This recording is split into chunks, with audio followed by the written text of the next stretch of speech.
আবারও বাংলাদেশে জঙ্গিবাদ নিয়ে উদ্বেগ প্রকাশ করল যুক্তরাষ্ট্র। যুক্তরাষ্ট্রের এই উদ্বেগ বাংলাদেশের জন্য বড় বিপদের কারণ হতে পারে, কারণ যুক্তরাষ্ট্র যখনই কোনো দেশে জঙ্গিবাদের বিষয়ে কথা বলে তখনই জঙ্গিবাদ দমনের প্রক্রিয়াও শুরু করে যুক্তরাষ্ট্র, এবং জঙ্গিবাদ দমনের প্রক্রিয়ায় নানা পক্ষ আক্রান্ত হয়, কখনো দেশ আক্রান্ত হয়, কখনো সরকার আক্রান্ত হয়।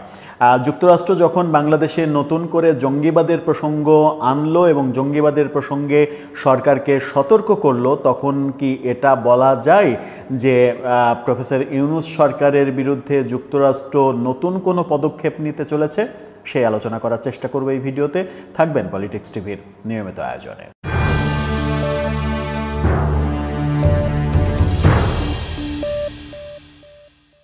দর্শক, পলিটিক্স টিভির নিয়মিত ভিডিওগুলো স্পন্সর করছে প্রজাপতি.টিভি, নতুন ওটিটি প্ল্যাটফর্ম। আপনারা চাইলে ইউটিউবে, ফেসবুকে, ইনস্টাগ্রামে, টিকটকে দেখে নিতে পারেন। ডেসক্রিপশন বক্সে লিঙ্ক দেওয়া থাকবে, সেখান থেকেও আপনারা দেখে নিতে পারেন প্রজাপতির কার্যক্রম। চলে যাচ্ছি মূল ভিডিওতে। বলছিলাম, বাংলাদেশে জঙ্গিবাদের আশঙ্কা করছে নতুন করে যুক্তরাষ্ট্র, এবং যুক্তরাষ্ট্র জঙ্গিবাদ বিষয়ে সতর্ক থাকা উচিত স্বরাষ্ট্রমন্ত্রীকে জানিয়ে দিয়েছে। সংবাদের শিরোনামটা আপনারা দেখে নিতে পারেন। সেখানেই দেখা যাচ্ছে স্বরাষ্ট্র উপদেষ্টা লেফটেন্যান্ট জেনারেল জাহাঙ্গীর আলম চৌধুরীর সঙ্গে সৌজন্য সাক্ষাৎ করতে এসেছিলেন বাংলাদেশে নিযুক্ত মার্কিন যুক্তরাষ্ট্রের চার্জ দ্য অ্যাফেয়ার্স মেগান বোল্ডিন। তিনি আমেরিকার এই মেসেজটা স্বরাষ্ট্র উপদেষ্টাকে পাঠিয়ে দিয়েছেন। যদিও তিনি বলেছেন যে বিগত সরকারের আমলে নানা ইস্যুর সঙ্গে জঙ্গিবাদকে মিলিয়ে ফেলার চেষ্টা হচ্ছিল, কিন্তু তারপরেও বাংলাদেশে জঙ্গিবাদের উত্থান বিষয়ে বাংলাদেশ সরকারকে সতর্ক থাকতে হবে, সতর্ক পদক্ষেপ নিতে হবে। স্বরাষ্ট্র উপদেষ্টা বলেছেন, বাংলাদেশে জঙ্গিবাদের কোনো অস্তিত্ব নেই। ২-৪ সময়ে আমরা বিভিন্ন নিষিদ্ধ ঘোষিত জঙ্গি গোষ্ঠীর তৎপরতা লক্ষ্য করেছি, কিন্তু পুলিশ সাথে সাথেই তাদের বিরুদ্ধে অ্যাকশন নিয়েছে। এই কথা মার্কিন কর্তৃপক্ষকে স্বরাষ্ট্র উপদেষ্টা জানিয়েছেন। কিন্তু প্রকৃত চিত্র কি? প্রকৃত চিত্র হচ্ছে পুলিশ জঙ্গিবাদের বিরুদ্ধে দৃশ্যমান কোনো অ্যাকশন নেয়নি। এটাই আমরা দেখেছি। আমরা যখন দেখেছি নিষিদ্ধ ঘোষিত হিজবুত তাহরিরকে ওপেন ঘোষণা দিয়ে, একেবারে ঘোষণা দিয়ে দিনক্ষণ জানিয়ে তারা যখন গুলিস্তানে বাইতুল মোকাররম এলাকায় মিছিল করেছে, বিভিন্ন জায়গায় মিছিল করেছে, এবং বিভিন্ন স্থানে হিজবুত তাহরিরের পতাকা দেখা গেছে। বিভিন্ন আন্দোলনে, সংগ্রামে তৌহিদি জনতার নামে বাংলাদেশে এই পর্যন্ত যতগুলো মব তৈরি হয়েছে, অনেক জায়গায় হিজবুত তাহরির এবং আইএসের পতাকা দেখা গেছে। এমনকি ৩২ নম্বর বঙ্গবন্ধুর বাড়ি যখন ভাঙা হয়, সেখানেও আইএসের পতাকা দেখা গেছে, হিজবুত তাহরিরের পতাকা দেখা গেছে। এই দৃশ্যগুলো কিন্তু আমরা জানি, কিন্তু এখন পর্যন্ত এই দৃশ্যমান ব্যাপারে যে গুলিস্তানে যে ওপেন অনেক মানুষ নিয়ে ওপেন মিছিলটা তারা করেছিল, সেই মিছিলে পুলিশ কিন্তু দানবীয় মূর্তি ধারণ করেনি। তাদেরকে প্রতিরোধ করার জন্য পুলিশ যেরকম জঙ্গিদের প্রতিরোধ করার জন্য যে পদক্ষেপ নেওয়া উচিত, সেই পদক্ষেপ আমরা দেখিনি। শুধুমাত্র মিছিলে বাধা দেওয়া হয়েছে, ২-৪ জনকে গ্রেপ্তার করার চেষ্টা করা হয়েছে। সবাই এক পর্যায়ে অনেকখানি মিছিল করার পরে সবাই আস্তে আস্তে চলে গেছে, ছত্রভঙ্গ হয়ে গেছে। কিন্তু ঘোষণা দিয়ে যে মিছিল করার, যে আমি আগামীকালকে এই জায়গায় এতটার সময় আমরা হিজবুত তাহরিরের পক্ষ থেকে মিছিল করব, এই ঘোষণা দেয়া সত্ত্বেও কোনো ধরনের উদ্যোগ আগের রাতে, সারা রাতে দেখা যায়নি, এবং মিছিল এমনকি পুলিশ বন্ধও করতে পারেনি। মিছিল কিন্তু হয়েছে। হিজবুত তাহরিরের শীর্ষ নেতারা বিভিন্ন সময় বাংলাদেশে আমরা দেখেছি ৫ আগস্টের পরে গণমাধ্যমে সাক্ষাৎকার দিয়েছেন, এবং তারা দ্ব্যর্থহীন কণ্ঠে এটা বলার চেষ্টা করেছেন যে শেখ হাসিনা সরকার পতনের সঙ্গে তাদের ওতপ্রোত ভূমিকা ছিল এবং তাদের অংশগ্রহণ ছিল।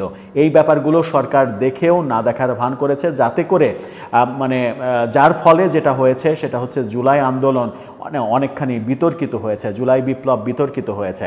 কারণ জুলাই বিপ্লবের মধ্যে জঙ্গি গোষ্ঠী ছিল, আইএস ছিল, হিজবুত তাহরির ছিল, এই আনসারুল্লাহ বাংলা টিম ছিল। এই ব্যাপারগুলো যদি প্রতিষ্ঠিত হয়ে যায়, তাহলে জুলাই বিপ্লব ইতিহাসে কোনো না কোনো দিন কলঙ্কিত হবে, জুলাই বিপ্লব প্রশ্নবিদ্ধ হবে, এবং এই অংশগ্রহণের জন্য জুলাই বিপ্লবের অনেককে হয়তো মানে আদালতের শরণাপন্ন হতে হবে কিংবা আদালতের মুখোমুখি হতে হবে, আইনের মুখোমুখি হতে হবে।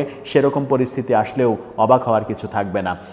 বাংলাদেশ সরকারের অবস্থানটা তিনি ক্লিয়ার করেছেন, স্বরাষ্ট্র উপদেষ্টা, যে জঙ্গি নেই, কিন্তু বাস্তবতা হচ্ছে এরকম যে আমরা বিভিন্ন জায়গায় বিভিন্ন মবে কিন্তু আইএসের পতাকা যেমন উঠতে দেখেছি, তেমনি আইএসের ব্যান্ড কপালে লাগিয়ে বিভিন্ন আন্দোলন, মিছিল, মব এগুলো করতে দেখেছি।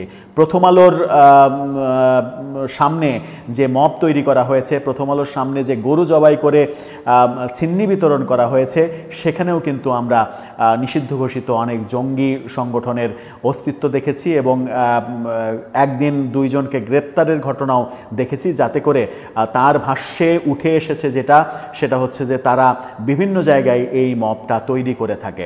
এরকম ওপেন সিক্রেট ব্যাপার থাকা সত্ত্বেও, দৃশ্যমান হওয়া সত্ত্বেও সরকারের যে আগ্রাসী ভূমিকা থাকা উচিত, যে কোনো মূল্যে জঙ্গিবাদের উত্থান করতে দেয়া যাবে না, হতে দেয়া যাবে না, সেই ব্যাপারে এক ধরনের নিষ্ক্রিয়তা দেখেছি, যার ফলে বিভিন্ন দেশ থেকে, আমেরিকা যখন সতর্ক করলো, ভারত থেকেও আমরা আজকেই আরেকটা ভিডিওতে ভারতীয় গণমাধ্যম আইএসের মানে দ্য ওয়ালের কথা বলছিলাম। দ্য ওয়াল কিন্তু ভারতীয় সরকারের উদ্ধৃতি দিয়ে বলার চেষ্টা করেছে যে ভারত মনে করছে বাংলাদেশে মৌলবাদী শক্তির উত্থান হয়েছে, জঙ্গিবাদী শক্তির উত্থান হয়েছে।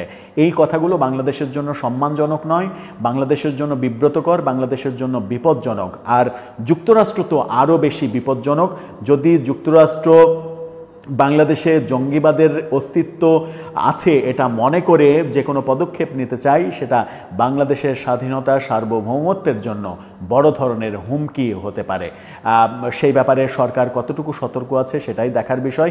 দর্শক, আপনার কি মনে হয়, বাংলাদেশে কি জঙ্গিবাদের অস্তিত্ব আছে না নেই?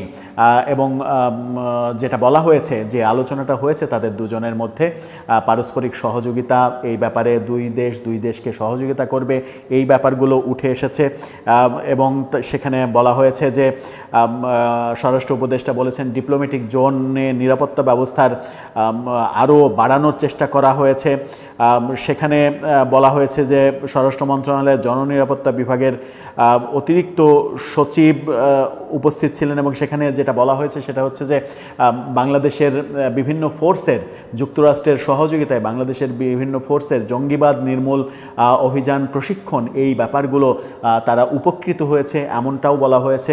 সেই ব্যাপারগুলো থেকে যে ধারণা পাওয়া যায় যে যুক্তরাষ্ট্র অলরেডি বাংলাদেশের আইনশৃঙ্খলা রক্ষাকারী বাহিনীগুলোর সঙ্গে কাজ করার পরিবেশ তৈরি করে ফেলেছে। এভাবেই কিন্তু তারা আস্তে আস্তে কাছে ফিরতে চাইবে এবং কাছে ভিড়ে ভিতরে ঢুকে জঙ্গিবাদ আছে, জঙ্গি আছে এরকম কথা বলে আমাদেরকে টার্গেট করে ফেললেও আমাদের কোনো কিছু করার উপায় থাকবে না। যদি তাদের স্বার্থে আঘাত লাগে, আমরা তাদের স্বার্থ উদ্ধারের জন্য কোনো পদক্ষেপ যদি না নিতে পারি। দর্শক, আপনার মতামত জানিয়ে এই ব্যাপারে লিখতে পারেন আমাদের কমেন্ট বক্সে।